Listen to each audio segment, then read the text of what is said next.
Let me take you deep into the shadows of war, where forgotten whispers carry secrets that could turn the tide of nations.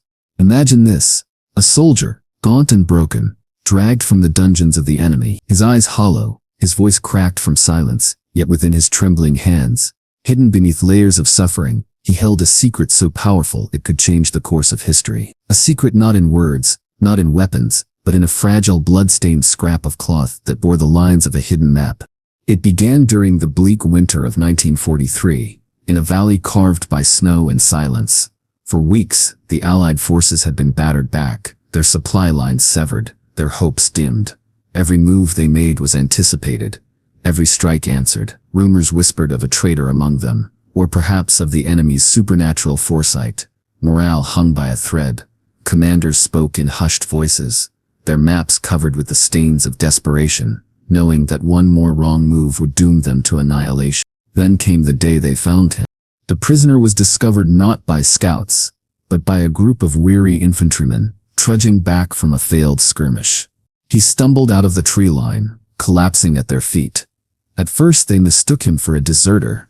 His uniform was tattered, covered in grime and barely recognizable, but when they turned him over, they saw the insignia, not theirs, not the enemy's either, but the faint, faded mark of a long-forgotten unit that had vanished months before. He should have been dead. Dragged into the camp, he said nothing. His lips were cracked, his skin pale, his eyes darting like a hunted animal. The officers interrogated him, but he would not speak, not until night fell, when the shadows of the fire licked the tent walls and the wind howled like a funeral hymn. Did the prisoner stir? He asked for paper. When denied, he asked for cloth. When denied again, he reached into the rags he wore and pulled out something no one expected, a strip of fabric hidden and sewn into the lining of his sleeve. On that fabric, scrawled in lines of faded ink and drops of dried blood, was a map. The officers leaned close, their breaths held.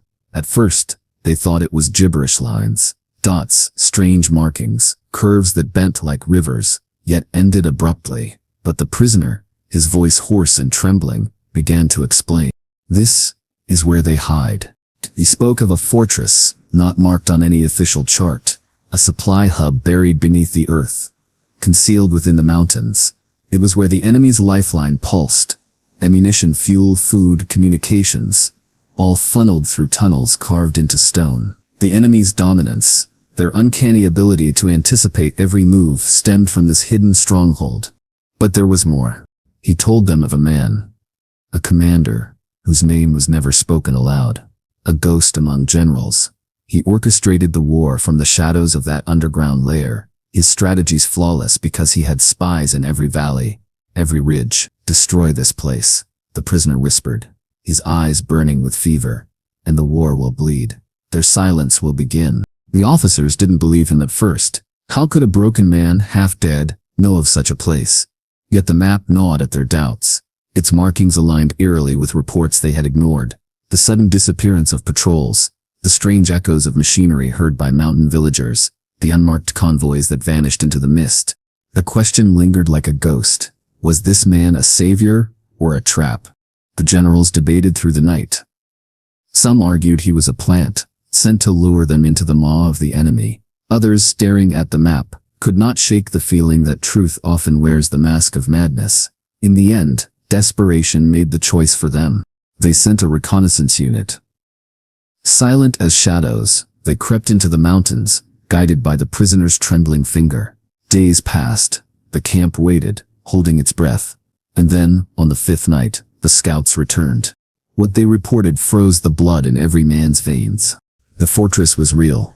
Carved into the mountainside, camouflaged with rock and snow, it pulsed with life. Trucks laden with supplies rolled in and out of hidden gates. Antennas bristled against the night sky, sending coded whispers into the air. And within, they glimpsed movement. Dozens, perhaps hundreds of soldiers guarding something far greater than mere provisions. The generals gathered in silence around the fire, the map laid before them. For the first time in weeks, hope flickered. They devised a plan, swift, precise, devastating. Strike at the heart. Cut the serpent's head before it coiled tighter around their throats. But as the plan took shape, the prisoner stirred again. His voice was softer now, weaker. He confessed something that sent a chill deeper than the mountain winds. "I was one of them." The words cut like knives. He told them how he had once served in that fortress, forced into it after his unit was captured. How he watched men starve while the enemy feasted underground. How he memorized the tunnels, the codes, the very heartbeat of the place. And how, in the chaos of an air raid, he stole the map, stitching it into his sleeve before escaping into the wilderness. "I do not ask you to trust me," he said, his head bowed. "But if you want to end this war, follow the map." The next dawn, the assault began.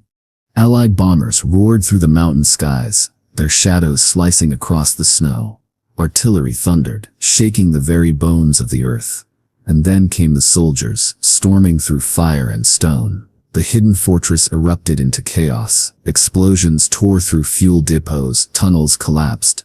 Ammunition bunkers ignited like volcanoes. The ghost commander fled deeper into the labyrinth, but the walls themselves betrayed him, crumbling beneath the rain of steel. By nightfall, the fortress was gone. A mountain once alive with the enemy's breath lay silent, its heart crushed. The war did not end that day, but it shifted. The enemy faltered, their grip loosened, their unseen advantage shattered. For the first time in years, the tide began to turn. And the prisoner? He did not live to see it. His body gave out the moment the battle began, as though his purpose had been fulfilled.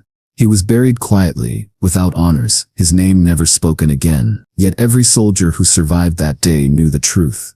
The war had been changed not by generals or politicians, but by a broken man with a hidden map stitched into his sleeve. A man forgotten by history, yet whose secret saved 1,000 lives. Even now, when the snow falls over those mountains, some say you can hear the whisper of his last words carried on the wind: "Follow the map and end."